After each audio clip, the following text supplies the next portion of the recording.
Karena bayangkan sekarang CPNS ataupun P3K aja nggak jelas nasibnya, Pak. Iya, pimpinan, terima kasih. Saya hanya ingin mengingatkan Bapak-Bapak, hampir semua daerah kita itu defisit anggarannya, Pak. Kalau saya lihat di sini data yang ada aja sama saya, misalnya, ini Kabupaten Serang itu defisitnya 116 miliar, Pak. Oke. Papua itu defisitnya 195,4 miliar. Bovendigul itu defisitnya 45,6 miliar. Saya hanya ingin bilang bahwa konsekuensinya adalah pelayanan kepada masyarakat, Pak. Kalau benar,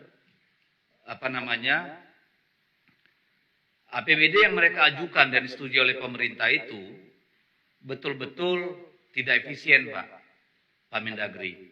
Tadi kan kalau menurut penjelasan Bapak banyak sekali yang ngawur itu di dalam anggaran itu, misalnya biaya makan, perjalanan, dan yang lain-lain. Kalau memang itu adalah efisiensi, saya kira tidak akan terlalu berpengaruh, Pak. Tapi kalau ini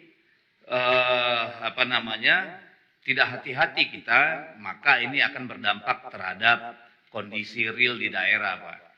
Apalagi kalau dia gede, Pak. Ya. Kemudian saya ingin mengingatkan bahwa ada potensi untuk gugatan ulang dan PSU, Pak. Bisa 1 kali, bisa 2 kali, bisa 3 kali. Bisa macam-macam, karena kita nggak ngerti ini MK sekarang kayak apa. Yang digugat sengketa hasil, yang keluar diskualifikasi misalnya. Ini kan sudah nggak ada yang bisa kita tebak lagi ini ke depan. Jadi tentu harus memperhitungkan, memitigasi resiko itu, Pak. Kalau Provinsi Papua diulang lagi, Pak.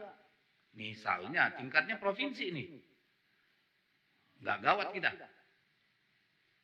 Ya. Jadi saya kira di sini dituntut komitmen kita untuk betul-betul menghadirkan pemilu yang demokratis, jurdil, bersih gitu ya. Ini saya kira menjadi penting, Pak, karena kita bicara uangnya rakyat, Pak.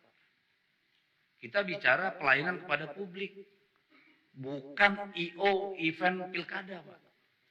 Tolong, value for money, Pak. Jangan kita membebani rakyat kita karena keteledoran pelaksana, pengawas, dan peserta pemilu, Pak. Tolonglah, jangan main-main dengan persoalan ini. Kita buang-buang uang untuk PSU lagi. Di mana kita ini punya tanggung jawab? Jadi tolonglah perhatian terhadap hal itu, Pak. Yang ketiga, pertanyaan saya, apakah ini hari libur, Pak? Yang bukan Sabtu Minggu nanti. Kalau tidak hari libur, ya Pak, yang datang ke TPS berapa persen, Pak? Kan ini perlu menjadi perhatian kita, Pak. Ini saya belum mendengar keterangan soal ini. Apakah dia diliburkan atau tidak. Kemudian nanti bagaimana konsekuensinya jika ada PSU ulang, Pak, dengan masa jabatan kepala daerah terpilih, Pak? Apakah juga terpangkas, tetap dihitung per seperti yang kemarin sudah dilantik, atau ada konsekuensi? Karena ini menyangkut hak konstitusi. Periode itu 5 tahun. Ada hal yang harus kita jawab di situ. Kalau nanti pelantikan misalnya jadinya Agustus atau November 2025. Apakah dia kehilangan hak konstitusinya tidak penuh 5 tahun? Apakah ada justifikasi untuk itu?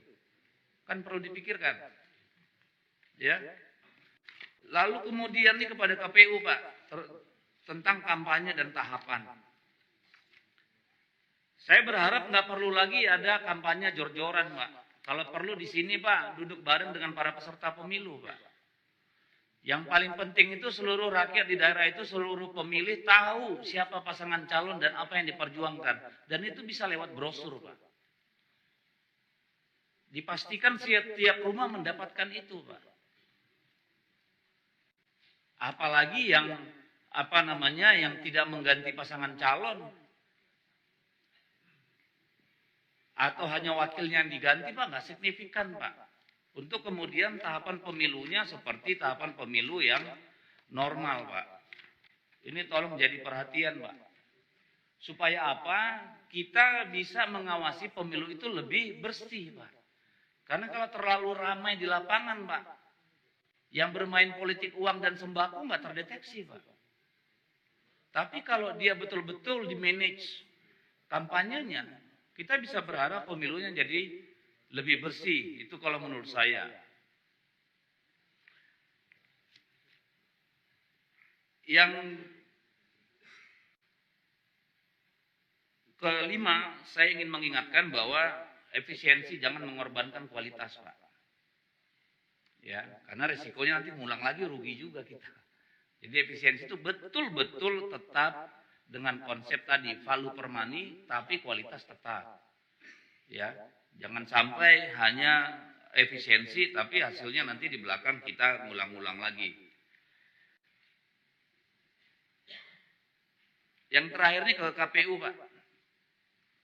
Apakah calon yang baru, kan ada juga tuh yang calon bupatinya diganti, itu ngulang dari awal nggak, Pak? Visi misi segala macam, Pak. Karena beda orang kan tentu sudah beda konsep berpikirnya, Pak. Jangan sampai nanti mereka digugat lagi ke KPU karena menyertakan dokumen yang lama, di mana orangnya sudah berbeda. Nah, diputus lagi sama MK tuh, diskualifikasi lagi. Tolong hati-hati dengan hal-hal seperti ini, Pak. Ya, soal-soal legal administrasi, ya, yang seharusnya bisa dicegah, jangan sampai nanti berakhir di di PSU maupun di Mahkamah Konstitusi dan hasilnya kurang baik. Saya ingin menitip pesan saja, Pak, tolonglah kita tidak berlama-lama dengan ini. Jangan sampai ada PSU lain. Ya, tolong kita proaktif, Pak. Ya, saya minta tolong sangat ini, Pak. Juga tolong disampaikan kepada TNI Polri. Ya, kalau Bawaslu tidak mampu menjaga semua teritori, apakah itu TPS maupun desa kelurahan, tolong dipastikan, Pak, kita nggak ada PSU-PSUan lagi, Pak. Ya, karena setiap PSU itu artinya mengambil haknya rakyat, Pak. Mengurangi pelayanan publiknya, Pak. Ya, saya kira itu dari saya, pimpinan. Terima kasih.